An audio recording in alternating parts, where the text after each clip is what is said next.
Hi, I'm Anna. And I'm Bryn, and this is our tiny house.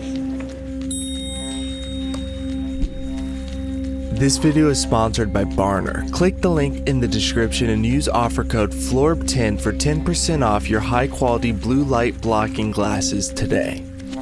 I was always into alternative living. I really enjoyed camping growing up. Started off living in a van very early in our relationship. I really enjoyed the small space and just being pushed outside. Like, I love the outdoors, and so when he brought up the idea of the tiny home, I got really excited and thought it would be a great plan.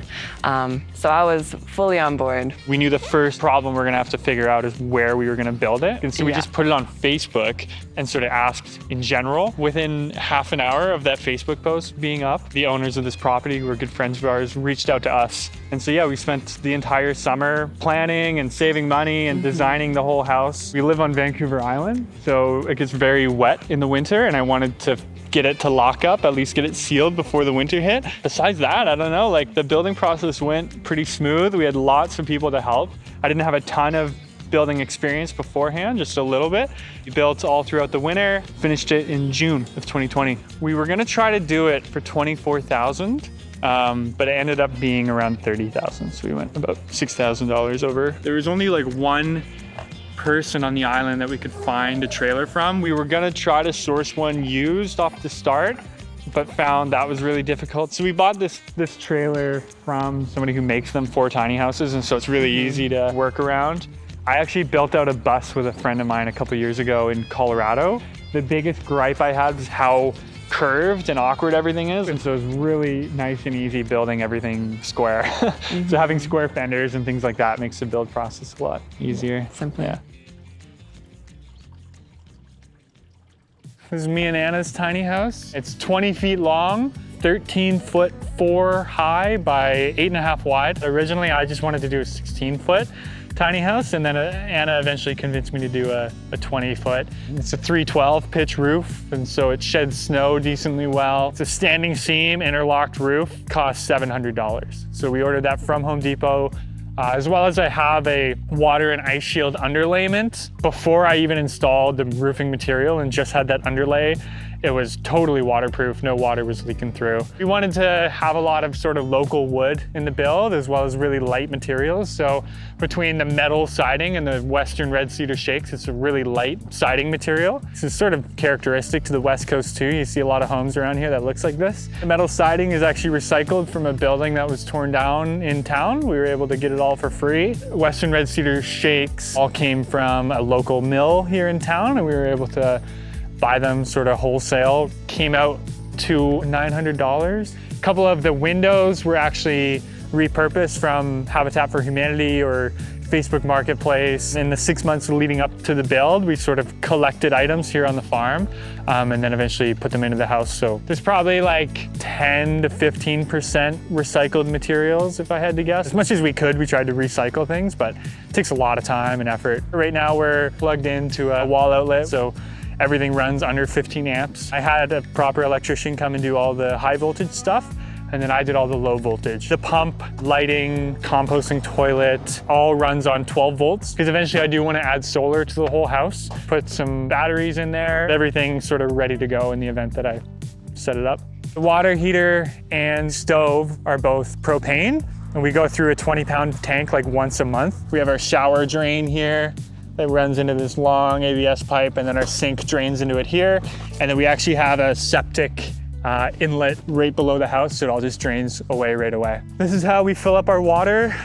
So really simple RV inlet, a filter on it, and the water's filtered higher up as well, so it's all drinkable. This is the vent for the hot water heater. An electric stove or an electric water heater just eats up power, so it's good to have these systems run off propane. I had a skirt around this around winter time. I just used 1.5 inch closed style insulation, and it did a pretty good job of keeping the floor warmer. I think that's it. That's basically everything on the outside.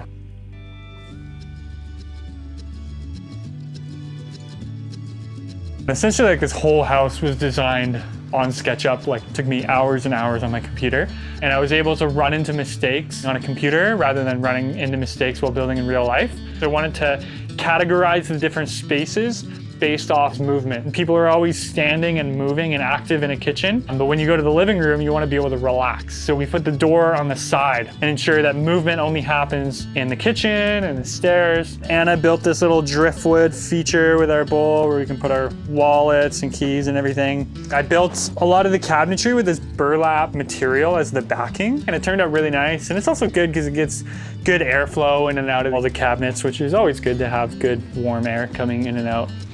Moving down here, we have our first source of heat. nvheater.com is where you find them. 200 bucks, and we set the temperature on top here. It doesn't come with a thermostat, unfortunately, so that's what this is. Cold air just gets sort of drawn up to the bottom. There's a long heating element that only uses 400 watts. Doesn't have any kind of fan or anything, and the hot air naturally rises and recirculates during the winter. We keep it at 15 degrees, so it's not freezing in here. And then when we get home, we start a fire.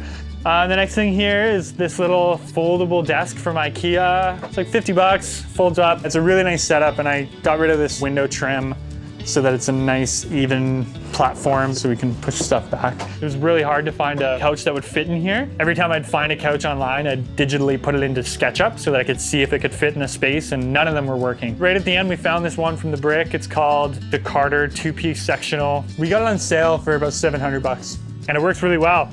So it can turn into a bed. This just slides and then pulls up. And then now it's a double bed. And then it can easily slide back in. And then the storage here is great. So this whole chase is all storage. This whole back wall is all old fence boards that we ran through a planer and then sealed. We really wanted a wood cabin kind of vibe, and so that's what we got with all these different colors of wood. And then over here we have our little entertainment setup, projector so that we can watch movies or play games or do whatever. Up here is another little storage loft that I built with the intention of storing all of our camping gear. If you're wondering how I get it up and down there, it's not pretty. It's a very heavy box that I sort of pull heavy things out of and then lift it down. It's a system that I've been wanting to revamp, and maybe I'll revamp it this summer. Sort of our main source of heat during the winter is our Cubic Mini Grizzly wood stove. I picked the Grizzly model because it said it would heat 200 to 400 square feet. I found this thing like cooks us out of here, no problem. It's a little bit pricey up front. It was about $1,200 for the whole setup, including the stove and the flue, but it's definitely worth it, especially if you can chop free wood. I built slate, stone, hearth, and then I built it up a little higher so I had more storage for wood underneath. We have a nice countertop that we bought from Home Depot. We had a little bit of extra, so I was able to cut off the end and extend the countertop, which was awesome. So then we had a place that we can eat. I really like the look of kitchens when they have an L shape to them. It creates sort of a barrier between the living room and the kitchen, but also allows sort of social interaction between them. We bought this sink off of Amazon, faucet off of Facebook Marketplace, bought it super cheap. We have about 120 liters of water, which is not that much. We can go through it in a day easily. So we usually fill up every other day. Eventually I do want to do a rainwater collection. Right now I have a gutter that brings all the water from the roof down over here. And it's sort of a goal that by this next winter to collect my own water. Essentially we have water coming into these tanks, gets drawn out into a 12-volt pump, gets pushed into a pressure accumulator, and then splits off to the hot water heater, and then also to this pressure relief tank, which is a safety. The water heater is really nice. You can set the temperature, so then whenever we do dishes or take a shower, we just crank the hot water and boom, it'll be that perfect temperature the whole time. We have a little propane stovetop and oven, the kind of model you find in RVs, and I think it costs about $600. I didn't want to waste any space at all, so any 3x4 wall that didn't require insulation, I always sort of used it as shelves, and you'll see that in the bathroom as well. I built this custom barn door that slides open. Pretty small bathroom. It's 3.5 by 4 feet. Simple shower setup with sheet metal siding and a plastic shower base that I was able to find on Amazon. We have the Nature's Head composting toilet. When you look online for places to park a tiny home, most of the time they'll be okay with draining gray water, but a lot of people don't want you draining black water or don't have a way for you to drain it. That's something to think about. I really wanted the stairs to sort of enter the loft from the bottom. Found it a lot neater than trying to sneak a staircase on the side running up to the loft, or have a ladder or something, bridging over top of the fridge, so the fridge tucks away. And then each one of these steps all the way up is also a shelf that runs all the way to the back of the wall. I created a big wide landing here with the intention of having this space to be able to get changed. So obviously we close these blinds and we can have a lot of privacy here to get changed and access all our clothes storage, which is up here. Like I'm 6'4" and I can more or less stand here, which is great. And then from here, we can just sort of jump into the loft. So I have this box fan here that is more or less running all the time. Bought this off Amazon, 30 bucks. This will keep this sleeping area colder than anywhere else in the whole house, which is awesome. But because we put the door on the side and put the loft above it, we could only drop this floor to the height of the door. So that was one thing I think I'd change. I'd probably order a custom door and chop it down by 6 inches to just like buy every inch I could in the loft, but not a big deal. We can still crawl in and out of it, no problem.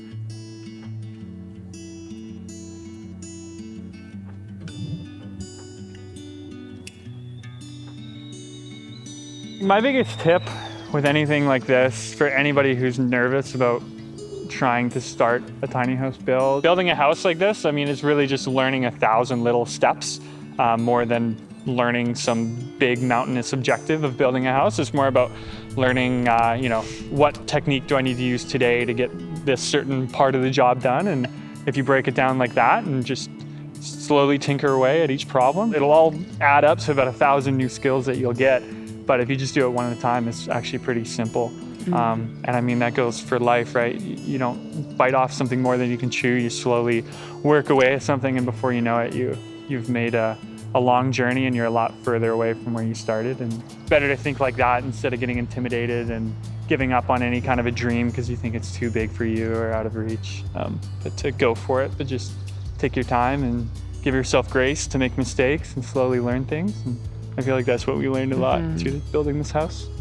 Since I do so much work on the computers, I've been interested in getting blue light blocking glasses for a while, so I'm happy to share with you today's sponsor, Barner. Screens emit blue light at a frequency that can be stressful to your eyes, and after dark, that blue light mimics the sunlight, which then prevents your brain from producing melatonin, which then disrupts your deep sleep. Barner glasses block and reflect a specific wavelength of blue light to help prevent eye strain that can be caused by overexposure to blue light, as well as they promote a better night's rest because it prevents those blue light rays from blocking your melatonin production. I personally feel like I feel my eyes relax a little bit when I put on these glasses, especially when I'm looking at a screen, but I've also experienced the same thing outside. And Barner sells these glasses with prescription or without prescription, and they even sell clip-on sunglasses. And they even help to prevent migraines and headaches. So click the link in the description below and check out Barner's sleek and chic styles that let you look cool while protecting your eyes' health. And at checkout, use offer code FLORB10 for 10% off your blue light blocking glasses today. Thank you for watching. Have a great week.